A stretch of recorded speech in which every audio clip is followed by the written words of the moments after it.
κάνετε, κύριε Καβούρη? Απλά σιγουρεύομαι πως το μυστικό για τη συνταγή του καβουροπάτη είναι ασφαλές. Ο Πλανκτόν δεν έχει προσπαθήσει να κλέψει τη συνταγή εδώ και ένα μήνα. Θα πρέπει να ετοιμάζει κάτι μεγάλο.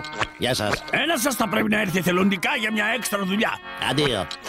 Μόλις θα ρωτούσα αν κάποιος θα μπορούσε να κατασκοπεύσει τον Πλανκτόν. Κατασκοπεύσει!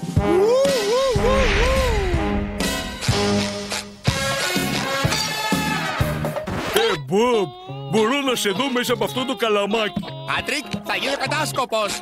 Εσύ κατάσκοπος! Θέλω κι εγώ να γίνω! Εντάξει. Μπορείς και εσύ να γίνεις κατάσκοπος. Μόνο κάνε ησυχία. Γιουπί! Είμαστε οι κολλητοί κατάσκοποι! Σου σταματήστε, ναι! Κολλητοί κατάσκοποι. Οι οδηγίες σας βρίσκονται μέσα σε αυτό το καβουροπάτι. Αλλά να θυμάστε, η μοίρα του τραγανού κάβουρα βρίσκεται στα χέρια σας, σφουγγαράκι. Στα χέρια μου.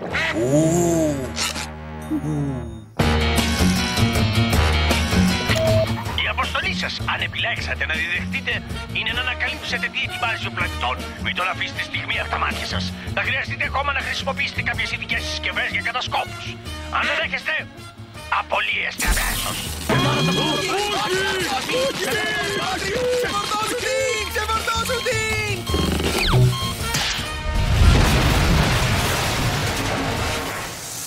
Αυτό θα αφήσει σημάδι. Γεια σου, Σάντι. Γεια, Μπομπ, Πάτρικ, τι κάνουν όλοι? Ξέρεις τίποτα σχετικό με την κατασκοπία, Σάντι?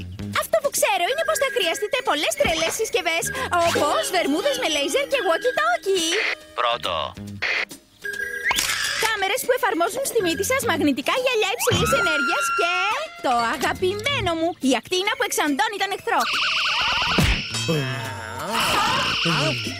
Σάντι, με αυτές τις συσκευές ο Πάτρικ και εγώ θα είμαστε σπουδαίοι κατάσκοποι. Εγώ δεν θα σας εμπιστευόμουν εσάς τους δυο με τέτοιες συσκευές. Τι κάνουμε τώρα, Πάτρικ?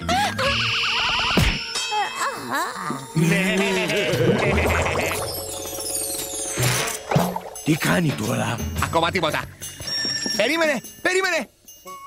Αγοράζει ρούχα για μωρά.